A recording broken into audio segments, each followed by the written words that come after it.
Bonjour tout le monde, mon nom est Daniel Lafrance, bienvenue à un autre tutoriel After Effects. Aujourd'hui, ce que je vous propose, c'est la deuxième vidéo de la série tutoriel pour les débutants. Dans la première vidéo, on a vu l'interface de After Effects, comment bouger les fenêtres, comment les placer dans l'interface, etc. Pour vous donner un exemple, j'ai modifié un petit peu le standard d'Adobe en changeant quelques panneaux ici à droite. Pour le reste, c'est pas mal comme c'était au début. On va apprendre aujourd'hui à créer une composition et à y importer des médias, que ce soit vidéo ou à créer des solides ou des textes ou des choses comme ça. On va commencer par le début. Je vais utiliser, moi, les raccourcis que je me sers le plus souvent. Je pense pas faire le tour à vous montrer partout où on peut trouver tous ces raccourcis-là. Je donne un exemple. Ici, pour créer une composition, on peut cliquer sur le menu principal et créer une nouvelle composition ou utiliser le raccourci clavier qui est CTRL-N pour créer une nouvelle composition. Moi, ce que je me sers le plus souvent, c'est dans le panneau projet, je vais cliquer avec le bouton de droite et je vais cliquer sur nouvelle composition. On peut aussi se servir de l'icône, exemple, qui est ici dans le bas du panneau de projet qui fait exactement la même chose. On va changer le nom de la composition pour première compo et on va regarder le panneau ensemble ici. Donc, le panneau a deux onglets. Le premier, c'est l'onglet simple et le deuxième, c'est avancé. On ne se servira pas de celui-là aujourd'hui, on n'en a pas besoin. La première section ici, ce sont pour les paramètres prédéfinis ou les paramètres qu'on va tout simplement personnaliser ici. C'est pour le rendu final de votre vidéo. Donc ici, on travaille en HD TV 1080 par 1920 à 29 images secondes. Donc on a tous les détails qui sont en dessous ici. Ensuite, dans la deuxième portion, on va parler de la résolution pour la prévisualisation. On va la laisser en intégrale. Code temporel initial, on n'utilisera pas ça aujourd'hui. Puis la durée de la composition, on va la laisser à 10 secondes. La différence entre After Effects et un logiciel de montage comme Premiere Pro, c'est que le logiciel de montage, pour faire de l'édition vidéo, on n'a pas besoin de donner une durée au timeline quand on le crée. Tandis qu'en logiciel de composition, on va créer des scènes pour envoyer dans un logiciel de montage. Donc, on a besoin de déterminer la longueur de la scène avant. Donc, soit pour créer une animation, créer un effet spécial ou quoi que ce soit. On peut changer aussi la couleur de l'arrière-plan en cliquant ici. On va avoir la boîte de dialogue qui va s'ouvrir pour changer ça. Mais on ne le fera pas parce qu'on va garder ça au naturel, en noir tout simplement. On va cliquer sur OK. Notre composition se retrouve présentement dans notre projet et elle est ouverte dans la timeline, complètement vide parce qu'il n'y a encore rien dedans. C'est seulement la boîte pour contenir tout ce qu'on va mettre dans notre composition. On peut importer n'importe quel média dans la composition. Pour ce faire, on va rester au-dessus du panneau projet, cliquer avec le bouton de droite et on va aller jusqu'à Importation et cliquer sur Fichier. Ça va ouvrir notre explorateur. Ce qu'on va faire maintenant, c'est de trouver dans notre disque dur, dans nos projets, quelque chose qui va nous permettre de travailler. On va aller ici. Je vais aller vous sortir une vidéo. Exemple celle-là. Qu'on va importer dans le projet. Quand j'importe mes items dans le projet, ben, ils vont tous s'empiler un par-dessus l'autre ici. Il sera à moi de trier ça en faisant des dossiers ou en les plaçant en ordre comme je vais me retrouver. L'idéal, c'est de fabriquer des dossiers. On peut cliquer tout simplement sur Dossier ici. Et exemple, écrire vidéo. Et voilà. Et tout simplement inclure dans ce dossier-là, en les glissant dessus, les médias qui sont des vidéos. On peut faire la même chose avec les compositions, etc. Il y a des petits scripts qui existent, là, qui sont vendus ou qui sont gratuits sur le web, où vous pouvez faire un tri de tout ça et créer des dossiers automatiquement. Un jour, je vous parlerai peut-être de ça, mais ça se fait de façon assez simple, là, sans avoir de script ou de plugin. Maintenant, on va importer ce clip vidéo-là dans notre timeline. Plusieurs façons de le faire. On va tout simplement prendre le clip et le glisser dans la partie grise foncée ici du timeline. Quand on va le relâcher, il va s'installer au début de la composition pour toute sa durée, qui dure 5 secondes. La composition, elle, dure 10 secondes. Donc, après que le vidéo est terminé, il n'y a plus rien dans la composition. Ça, c'est de la façon de l'installer. Si on a prédéterminé de mettre autre chose dans cette composition-là, d'une façon ou d'une autre. L'autre façon, on va déliter ça ici, c'est de l'amener où on veut dans le timeline, c'est-à-dire on va le glisser dans la partie gris plus pâle ici. Et là, vous voyez, quand je le promène, j'ai mon curseur qui se promène en haut. Donc, si je veux laisser tomber la vidéo à 2 secondes, je fais juste la lâcher ici et elle va s'installer à 2 secondes directement. Donc, ça, c'est assez pratique à savoir pour importer des vidéos au bon endroit. Et l'autre façon, c'est tout simplement de l'envoyer dans le visualisateur ici. Puis quand on le glisse, il va venir se magnétiser là, sur la place. Tant qu'on ne l'a pas lâché, en tout cas, après il ne se magnétise plus. Là, on le relâche, puis il va être au bon endroit. Donc, ça, c'était pour l'importation de fichiers. Donc, on peut importer tout type de fichiers ici dans le projet. On peut importer des vidéos, des photos d'à peu près tous les formats. On peut importer des fichiers Adobe Illustrator, des fichiers Photoshop, etc. Donc, on peut travailler avec tous ces fichiers-là natifs de Adobe ou pas pour être capable de faire notre composition finale. Une autre chose intéressante, c'est qu'on peut aussi créer une composition avec le fichier qu'on veut intégrer. Donc, si on regarde la dimension ici, parce qu'aussitôt qu'on clique sur un objet, ici, on a sa description autour ici. C'est-à-dire en haut ici. On a le MissileLaunch.move, là, qui est mon film ici, à 1920 par 1080 pixels carrés. On a une durée de 5 secondes à 29,97 images par seconde, avec des millions de couleurs au codec H264. Donc, si je le prends puis je viens de glisser sur l'icône ici, en le relâchant, il va créer une composition au format de 5 secondes, c'est-à-dire de la même longueur que ma vidéo. Il va renommer la composition automatiquement au nom de la vidéo pour qu'elle soit facile à trouver. Et ça va être aux mêmes dimensions exactement de la vidéo. Donc, je prends la vidéo, je regarde les dimensions, ça ne bougera pas, ça va être exactement identique. Ça, c'est pratique pour prendre une scène d'une vidéo qu'on veut juste modifier, soit faire une correction de couleur ou ajouter quelque chose par-dessus. On va le faire là-dedans, puis ça va être facile à contrôler pour le format de la composition. Donc, on a pas mal passé au travers la création de composition. Si on regarde le timeline comme tel, on a toutes sortes de contrôles qui sont ici en haut. Il y en a d'autres de disponibles si on veut avoir des colonnes supplémentaires. Vous pouvez les explorer, là, tout ce qu'on peut avoir comme fonction supplémentaire. Il y en a une que moi j'avais ajoutée ici qui est la durée, que vous n'avez probablement pas sur votre timeline, qui est pas là nécessairement quand on part à After Effects. Moi, je l'ai ajouté pour avoir la durée des médias que je mets dedans. C'est au goût, comme on veut le faire. On a des boutons aussi qui sont dédiés à la composition.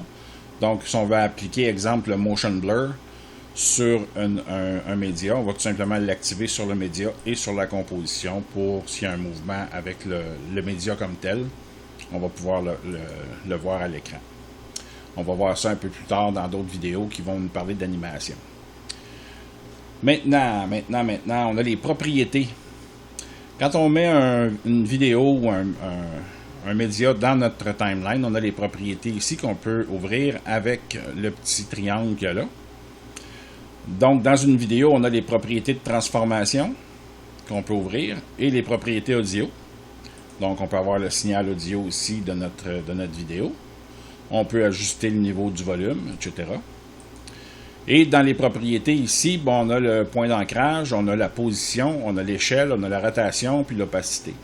Donc, c'est tous des paramètres qu'on peut utiliser pour gérer notre composition vidéo. Exemple, si on fait une rotation, ben, le média va se comporter, va tourner toujours autour du point d'ancrage qu'on voit ici au centre, l'espèce de petite cible qu'il y a au centre. On a l'échelle, on peut travailler avec l'échelle du média. Le petit lien qu'il y a ici, l'espèce de petite chaînette qu'il y a ici, si je l'enlève, je vais pouvoir modifier le média librement dans tous les sens. Donc, on va le laisser barré pour garder le bon format. Et on peut aussi cliquer sur les valeurs et rentrer les valeurs manuellement au clavier. C'est plus rapide la plupart du temps. La position, ben, c'est la même chose. On a la position X, donc on peut déplacer notre calque sur position X et sur la position Y, parce qu'on travaille en 2D présentement. mais on peut travailler en 3D aussi. Point d'ancrage, on peut le déplacer. On voit que le point d'ancrage va se déplacer sur le média. Là, le média se déplace, mais c'est parce que le point d'ancrage s'est déplacé. On voit si je fais une rotation, il va tourner autour de ce point-là. Je donne un exemple. Si je fais CTRL-Z, si je veux déplacer mon point d'ancrage, je peux utiliser l'outil qui est en haut ici, parmi les outils qu'il y a là. Il s'appelle déplacement de notre point d'ancrage. Là, on peut le saisir puis le mettre où on veut. Exemple, si je viens le mettre ici, mais quand je vais faire ma rotation va se faire à partir du point d'ancrage. Donc, ça peut me permettre de créer certaines animations dans des diaporamas ou des choses comme ça. Autre truc, quand je déplace le point d'ancrage, si je veux le mettre à un endroit précis, comme au centre ici, j'ai juste à m'approcher tout près et faire CTRL. Et je vais m'approcher de la ligne médiane ou du point. Quand le carré est là, c'est parce que je suis directement dessus. La même chose pour le centre, je m'approche du centre puis il va se magnétiser directement sur le centre. Donc ça, c'est un petit truc en passant. On va reprendre notre outil de sélection. Donc on a passé au travers de toutes les propriétés de transformation. On peut les sélectionner, on peut en sélectionner plusieurs. Et il y a des raccourcis clavier aussi que vous allez pouvoir trouver dans l'aide d'After Effects. Exemple, si je veux un exemple pour la position, on a P. Pour l'échelle, on a S. Pour l'opacité, on a T. Pour la rotation, on a R. Donc, on a des raccourcis clavier pour chacune de ces propriétés-là pour éviter de toutes les ouvrir quand on a plusieurs calques un par-dessus l'autre, pour éviter d'avoir tous les onglets ouverts. On peut ouvrir seulement ceux qui nous plaisent. Si on va en ouvrir plus qu'un, on fait juste tenir majuscule enfoncé. Puis si j'ouvre, exemple, P, on va rajouter les positions et les rotations. Si je fais A, on va mettre le point d'ancrage. Si je fais R, la rotation est déjà là. Si je fais T, exemple, l'opacité. Donc, ça va s'ouvrir une à la fois à ce moment-là. Exemple. Ensuite, on va créer une autre composition. Donc, on va revenir à la première. On va enlever tout simplement la vidéo. Je peux créer d'autres médias. Je peux importer des médias, mais je peux en créer aussi de toutes pièces ici en cliquant avec le bouton de droite dans la zone grise. Où je vais faire créer, exemple, un solide pour faire un arrière-plan. Je peux choisir la couleur de mon solide, exemple, un bleu acier comme ça. Je vais le créer à la taille de la composition. On voit ici qu'il est 300 pixels par 300 pixels. Je peux le renommer. Exemple, je voudrais l'appeler arrière-plan. Je voudrais qu'il soit de la dimension de ma vidéo. J'ai juste un bouton à cliquer ici pour qu'il vienne aux dimensions de ma vidéo. Et je peux le mettre la grandeur que je veux, là, si je veux faire des animations avec des calques ou des choses comme ça. Et quand j'ai terminé, je fais OK. Donc, j'ai mon solide de couleur qui est ligué là en arrière-plan. Je peux modifier la couleur de ce solide-là ou les paramètres du solide en faisant CTRL-SHIFT-Y. Donc, ça va me ressortir la boîte de dialogue de réglage uniforme. Et je vais pouvoir régler tout ce qui est là-dessus au complet. Exemple ensuite... si je vais ajouter un texte, créer un texte, je vais créer un texte. Chaque fois que je crée un nouvel élément, il va toujours s'installer au-dessus en premier, à moins que j'en ai plusieurs et que j'ai déjà présélectionné un élément. Là, il va s'intercaler au-dessus de cet élément-là. Donc, c'est pratique à savoir aussi. Je donne un exemple. Là, si on duplique en faisant CTRL-D le calque de texte, quelquefois, et que je veux insérer ici un autre solide, je vais créer un solide qui va s'insérer juste au-dessus. Et voilà. Rien de mieux que de montrer l'exemple. On va supprimer ça ici. On va cliquer 2 fois, on va marquer texte. Ici. Quand on a créé un texte et on veut le centrer dans notre composition, on peut tout simplement sortir la grille ici, dans le bas du visualisateur, titre et action sécurisée. Et on va avoir accès à une croix ici qu'on voit dans le centre, où on peut aller se mettre au centre. Où on a la fenêtre ici qui s'appelle Aligner, où on peut aligner le texte définitivement au centre, là, seulement en cliquant sur 2 boutons. Donc c'est plus pratique comme ça ici. Mais des fois, on veut le placer manuellement parce qu'on ne veut pas l'avoir parfaitement au centre à cause de la forme des lettres, etc. Là. Fait que c'est au besoin. On va enlever notre grille de cette action sécurisée. On peut avoir aussi accès à d'autres types de calques, comme les lumières, caméras, qu'on verra plus tard quand on va faire du 3D. On a Objet Nul qui est très pratique. L'objet nul, lui, va se créer. Exemple, si je duplique mon texte ici et que je le renomme en disant mon nom, tiens, D-A-N-I-E-L, voilà. Et que je vais prendre mon texte, le bouger tout simplement en dessous. Alors l'objet nul, lui, sert si, exemple, j'ai deux textes que je veux agrandir en même temps. Exemple, si je fais S pour avoir l'échelle et que j'agrandis les deux textes, on voit ce qui se passe. Les deux textes vont se toucher, vont s'entremêler, etc., vont changer de place. Ils ne se tiendront pas exactement à la même distance. Tandis qu'avec le parentage, quelque chose qu'on verra plus en profondeur, mais que je vous montre dès l'instant, on va prendre le nul qu'on a créé, qui est au centre. C'est une petite boîte ici avec son point d'ancrage qui est complètement transparente, qui ne sort pas au rendu. Là. Donc, c'est un outil simplement pour manipuler des calques. Où on va tout simplement parenter en prenant la petite spirale qui est ici et en la glissant sur le nul. La même chose avec le texte. Et là, ce que ça fait, c'est que si j'utilise le nul, je peux déplacer les deux textes en même temps.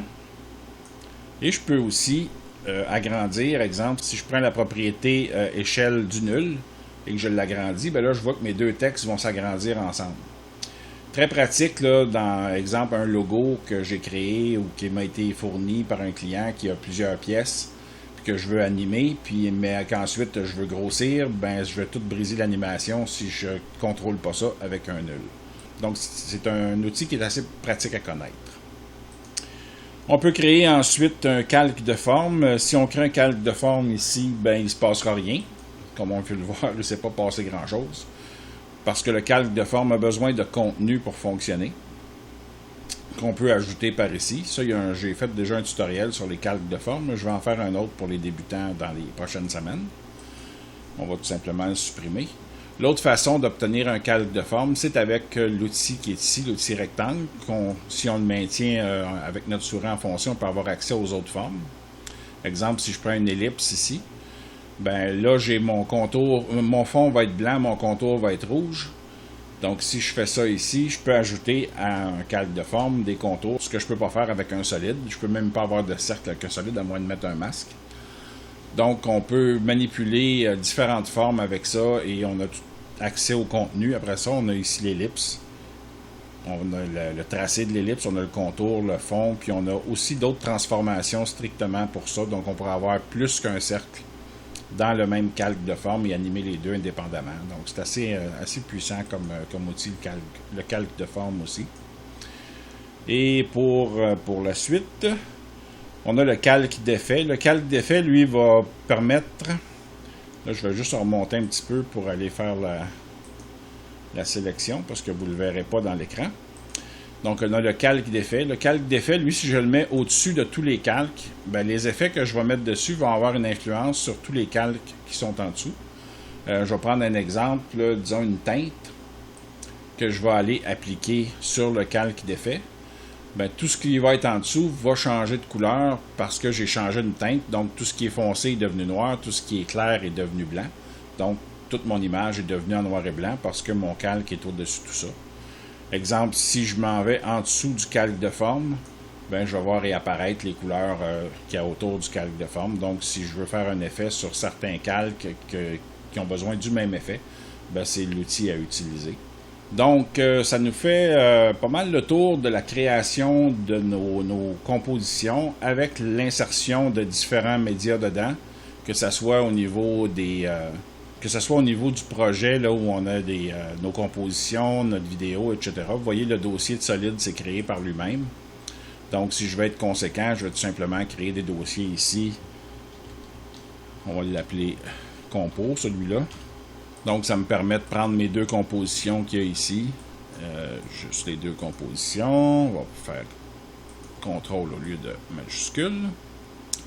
Et la vidéo, on va l'insérer dans vidéo. Et voilà. Là, mon dossier est beaucoup mieux classé. Donc, si je cherche une composition, j'ai besoin d'ouvrir seulement un seul dossier. La même chose pour une vidéo ou n'importe quel autre article que je vais pouvoir ajouter, que ce soit des PSD ou des AI pour Illustrator, etc. Donc, on a fait le tour un petit peu de comment créer une composition. Dans les prochains tutoriels, on va sûrement faire une première animation avec tout ça. On pourrait le faire aujourd'hui, mais ça serait une vidéo beaucoup trop longue, donc je vous invite à suivre les autres tutoriels qui s'en viennent dans les prochaines semaines. Alors, si vous avez aimé la vidéo et ça vous a appris quelque chose, ben donnez-moi un pouce en l'air, ça vous coûte rien, puis moi, ben, ça m'encourage à continuer à vous donner le meilleur de moi-même. Si vous avez adoré la vidéo, ben partagez-la avec vos amis sur les réseaux sociaux, partagez-la à d'autres internautes qui ont la même passion que vous pour l'animation graphique. Et si vous n'êtes pas encore abonné à ma chaîne, ben gênez-vous pas pour cliquer sur le bouton à la fin de la vidéo pour pouvoir vous abonner et rien manquer de ce qui va suivre. En attendant, ben on est vendredi, je vous souhaite un bon week-end, puis on se retrouve mardi prochain pour un truc rapide.